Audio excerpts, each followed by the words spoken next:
itu negeri sudah bisa disuap, supaya mulutnya dirimut menurut kehendak orang-orang yang berkuasa, maka negeri itu akan hancur.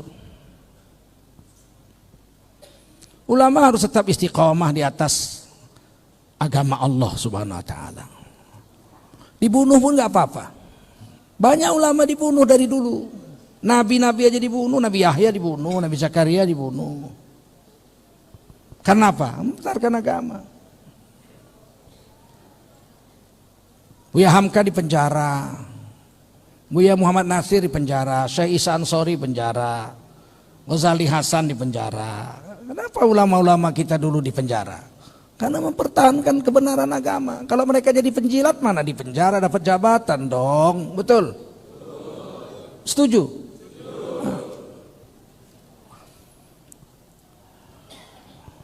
Dan sekarang memang diiming-imingi ulama itu, diberi jabatan, gaji 100 juta sebulan. Kami ini ulama makan sepiring tambah aja enggak. Buat apa duit banyak?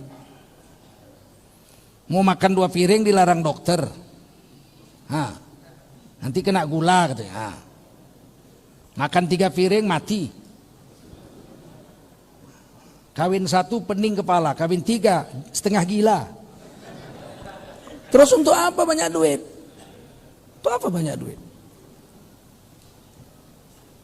Tidur 3 jam 4 jam sudah cukup. Untuk apa?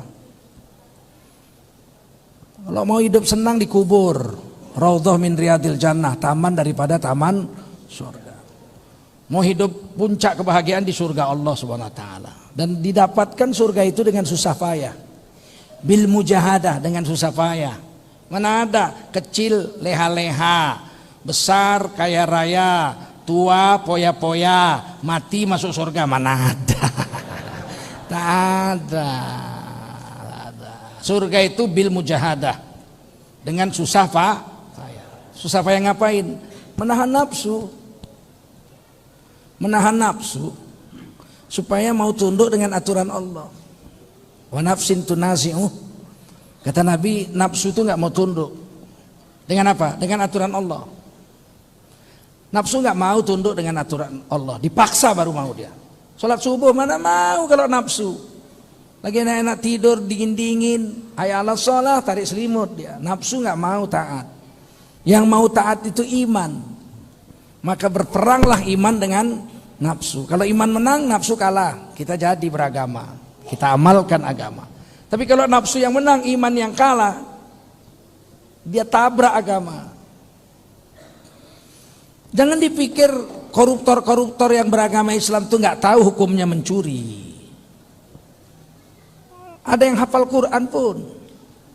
Saya tanya sama hakim, saudara Islam sudah naik haji saya. Apa hukumnya mencuri? Apa dia bilang? Haram tuan hakim, masa sunat muakkad.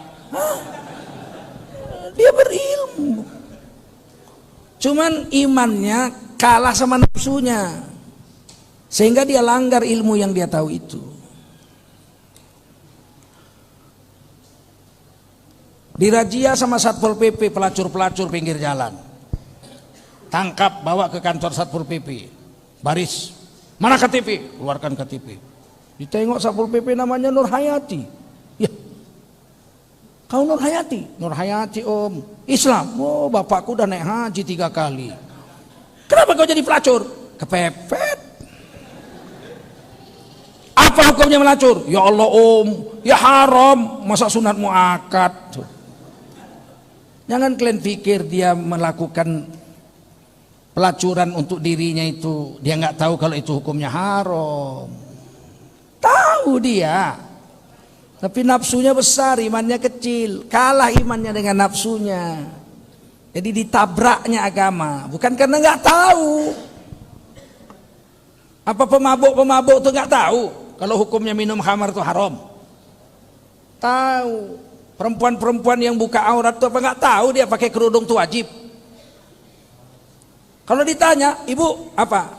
Umur berapa? 60. Islam. Udah naik haji aku. Kau pakai rosepan? Kalau pakai rosepan kenapa?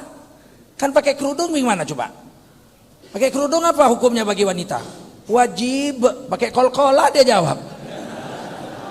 wajib katanya. Jadi bukan karena dia tidak tahu melanggar agama itu, tapi karena nafsunya besar, imannya kalah sama nafsunya. Justru kita itu mujahadah, berjihad mati-matian melawan nafsu, bukan untuk membunuh nafsu. Nafsu nggak bisa dibunuh. Kalau dibunuh nafsu nggak beranak lah kita. Nafsu itu dikontrol supaya ikut aturan Allah. Nafsu syahwat bukan dibunuh. Ada agama yang mencoba membunuh nafsu syahwat. Pendeta-pendetanya tidak kawin, tapi di belakang dia main. Mana bisa nafsu dibunuh? Ada agama yang membunuh nafsu makan. Makan nggak boleh pakai daging, nggak boleh pakai ikan yang bernyawa, haram. Dia cuma makan nasi sama sayur aja. Mana tahan? Dia makan depan kita pakai kangkung, kita pakai ayam. Di belakang kita kodok dimakannya. Mana tahan? Dalam Islam nafsu tidak dibunuh, tapi dikontrol supaya dia jalan ikut aturannya Allah dan Rasul. Paham? Makanlah kamu, kata Allah. Kulu washrabu, makanlah kamu, minumlah kamu. Disuruh sama Allah, tapi ada aturan. Kulu mimma fil ardi halalan thayyiba, makanlah minumlah apa-apa yang ada di bumi.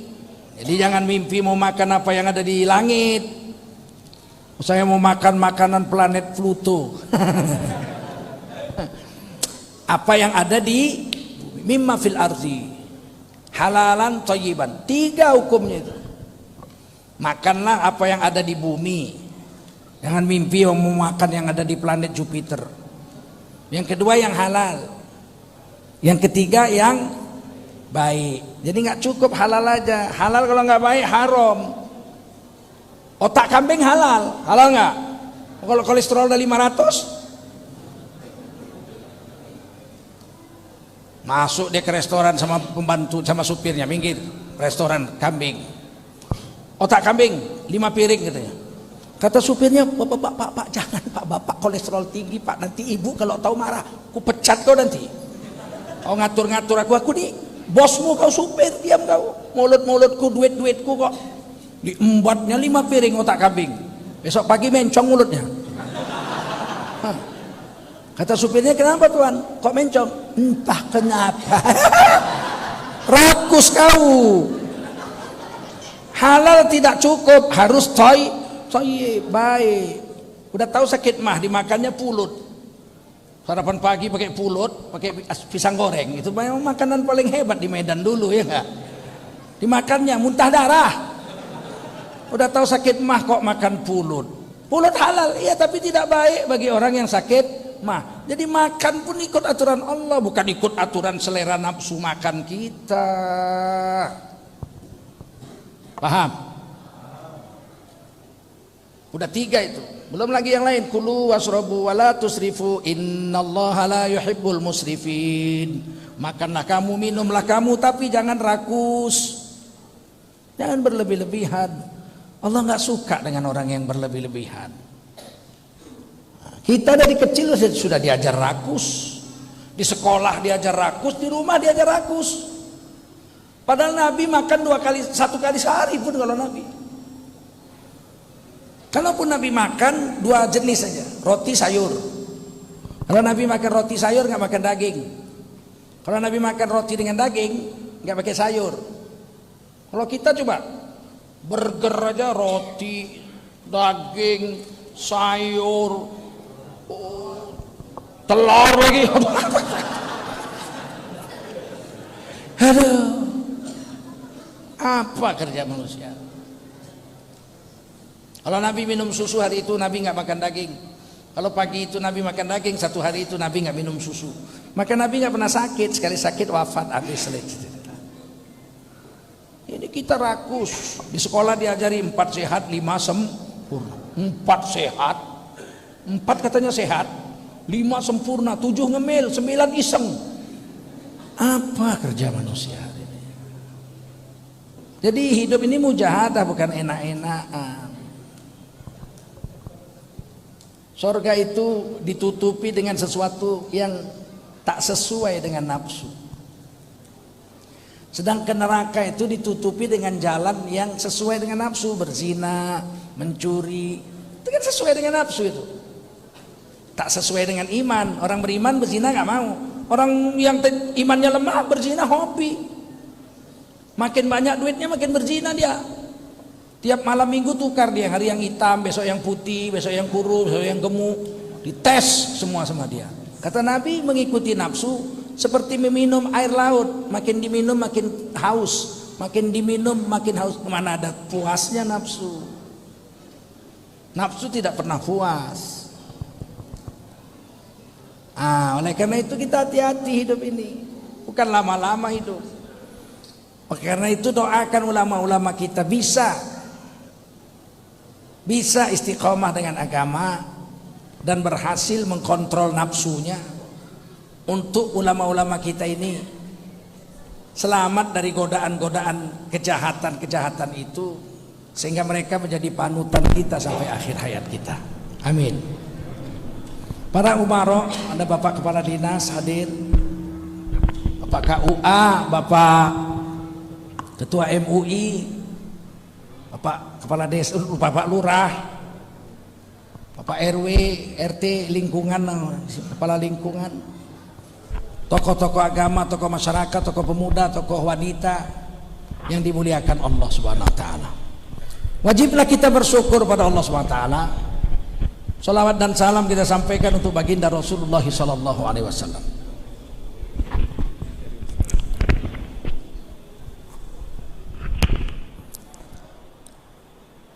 Hari ini orang Islam mengalami banyak cobaan. Bukan saja orang Islam yang tinggal di negara-negara kafir. Negara kafir maksudnya bukan negara itu nggak sholat, mana ada sholat negara. Negara yang dihuni mayoritas orang-orang kafir. Atau orang-orang Islam yang tinggal di negara-negara yang mayoritas Islam. Di mana-mana hari ini orang Islam ini mengalami banyak masalah dan cobaan.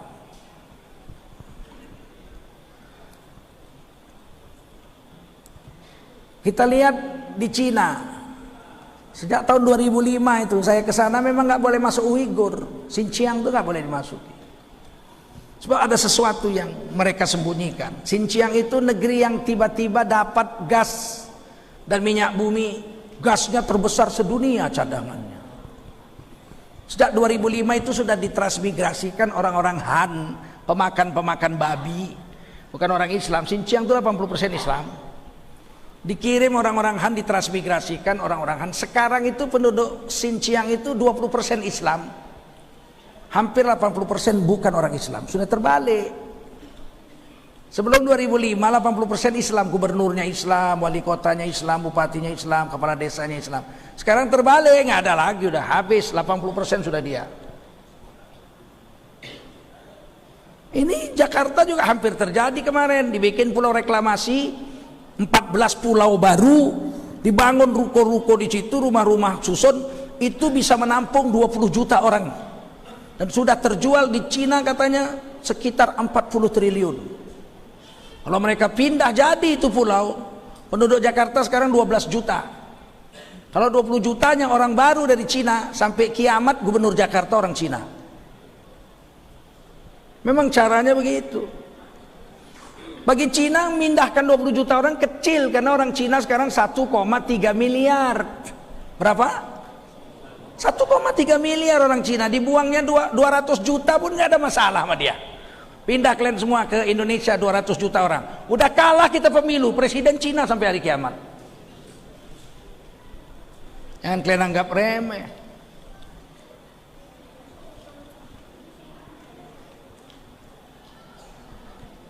Xinjiang, orang-orang Islamnya teraniaya, dikurung kayak camp konsentrasi, nggak bebas. Tahun 2017 ada ormas-ormas Islam, NU, Muhammadiyah, MUI berangkat ke sana. Apa yang terjadi? Mau sholat Jumat aja nggak dikasih. Disuruh sholat itu orang-orang ormas-ormas ini di kamar hotel masing-masing. Berarti ada sesuatu. Jangan bilang nggak ada. Saya memang menolak untuk pergi. Ngapain saya pergi? Orang saya udah pergi ke sana kok. Dan kawan-kawan saya yang jujur-jujur itu, Muhyiddin, Kiai Haji Muhyiddin dari Muhammadiyah mengatakan, mau sholat berjemaah aja di masjid gak dikasih. Keluar dari hotel langsung ada intel mengejar. Mau kemana bapak? Aku udah tahu itu model begitu, maka nggak mau saya pun pergi. Ngapain?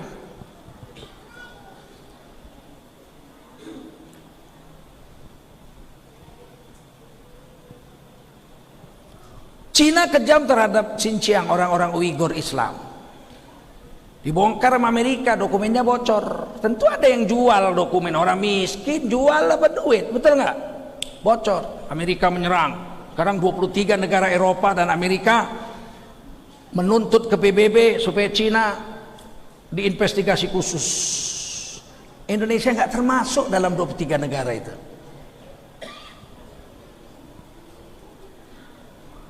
Cina marah, balas.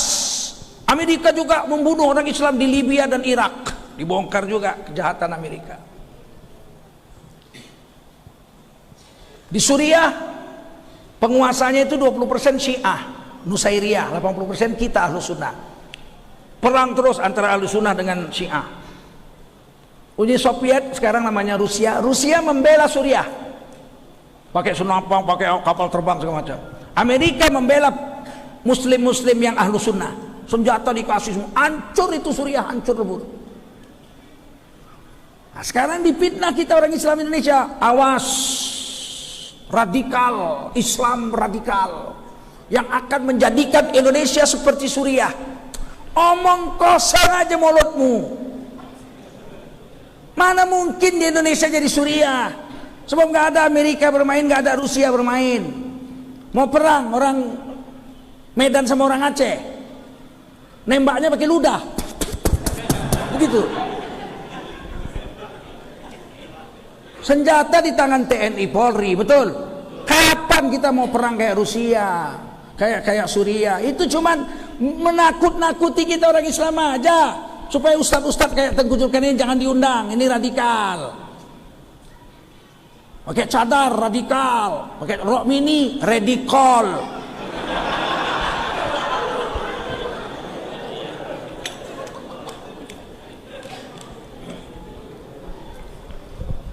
Suriah hancur karena permainan Rusia dengan Amerika.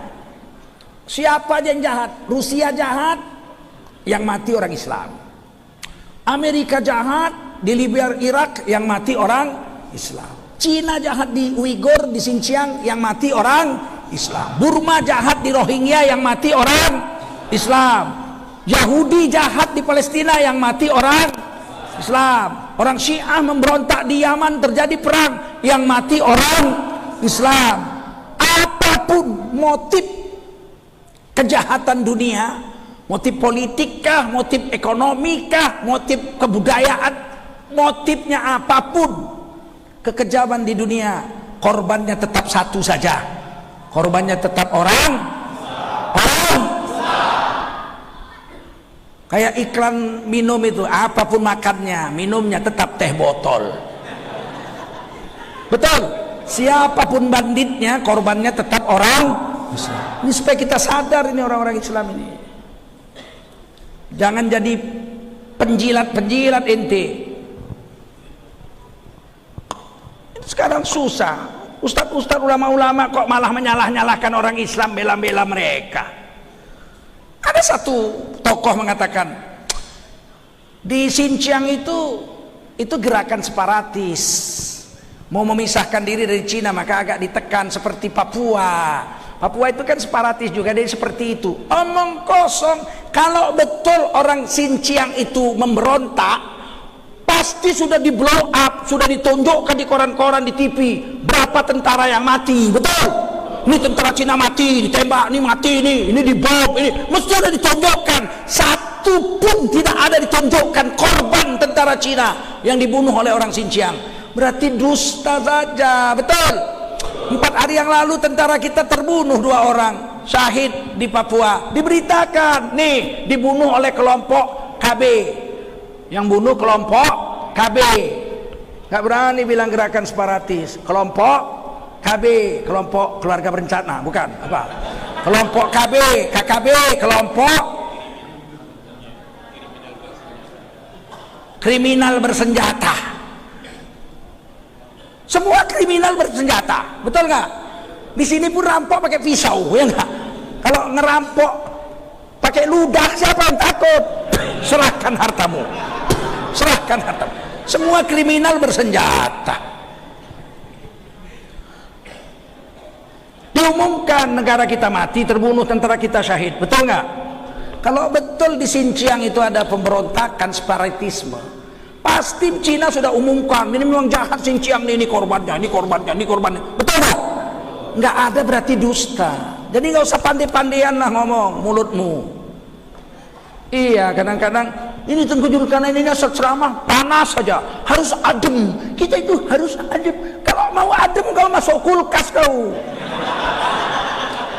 Sama otak-otakmu beku dibikinnya, ya kak? Orang Islam udah kayak gini di seluruh dunia, kok kau suruh ustadz ceramah adem?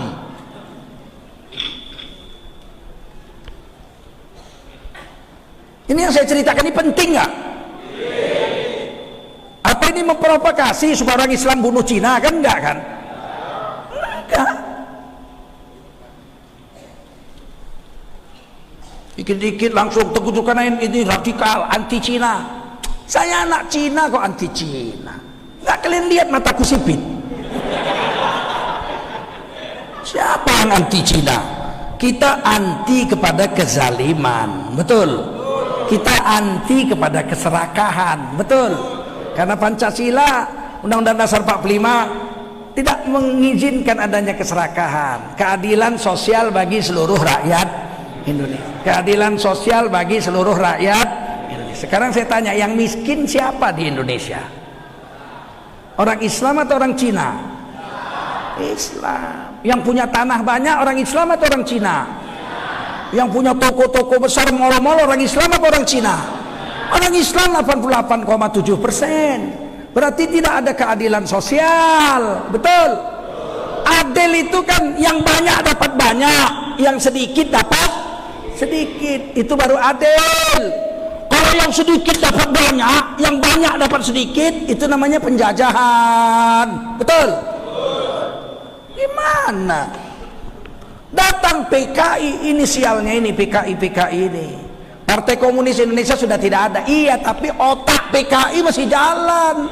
Anak cucu PKI masih 20 juta orang, bos. Siap, betul? Kata PKI apa? Adil itu sama rata sama rasa. Inilah pengkhianatan terhadap Pancasila itu. Kita nggak sadar, adil itu sama rata sama rasa. Kalau sama rata sama rasa nggak adil. Bagaimana? Misalnya saya punya istri 2, misal istri saya 1. Kalau kiai istrinya berapa? 1 di Solo, 1 di Jogja. Istri saya 1. Sudah saya kawini 27 tahun. Seorang dosen, insinyur teknik kimia, tamatan Universitas Sumatera Utara. Nikah 4 bulan pakai cadar. Saya bilang, kamu berhenti ngajar, biar saya saja yang cari makan. Dia bilang, saya sekolah susah payah, pokoknya saya nggak makan kalau kamu nggak makan. Jaminannya saya baru makan kalau kamu makan. Saya cari duit, kamu ibadah saja. 4 bulan pakai cadar. Termasuk wanita pertama pakai cadar di Sumatera Utara, istri saya. Dan tidak pernah saya madu istri saya itu. Sebab baiknya bukan main. Saya pindah ke Jakarta, di Medan nggak pakai AC kan. Sampai Jakarta udah pakai AC, di mobil pakai AC, di kantor pakai AC, di rumah pakai AC. Pulang saya ke Medan hari raya, bulan puasa itu, mati lampu, namanya Medan. Kalau nggak mati lampu bukan Medan, namanya Medan. Kota mati lampu Medan, kota paling jorok Medan. Dapat hadiah dari Menteri Lingkungan Hidup, kota terjorok se-Indonesia kota Medan. Begitu mau 2 periode pula, untung masuk penjara. Gak usah kalian pilih, walaupun saudaraku itu, sepupuku itu. Kalau Sontoloyo gak usah pilih. Pilih orang-orang yang betul-betul mau berjuang untuk agama. Kata guru saya, kalau mau milih orang baik atau tidak secara fisik, lihat makannya. Kalau makannya sedikit, itu orang baik. Tapi kalau udah makan diembatnya semua, semen dimakannya nanti, besi dimakannya. Nggak mungkin salah guru saya udah setua ini, jenggot udah putih, bergaul sama orang. Kalau udah saya lihat orang makannya banyak, pasti jahat orangnya, pezina atau macam lah, pokoknya yang makan banyak itu jahat. Makan sedikit, kalau udah kita lihat makannya sedikit, ini orang baik secara fisik. Kenapa? Nafsu makannya aja ditahannya, apalagi yang lain-lain. Orang jahat tuh kata Imam Ghazali karena mulut. Karena mulut jahat, kemaluan jahat. Pangkal dosa itu mulut. Maka wudhu yang nomor 1 dicuci mulut.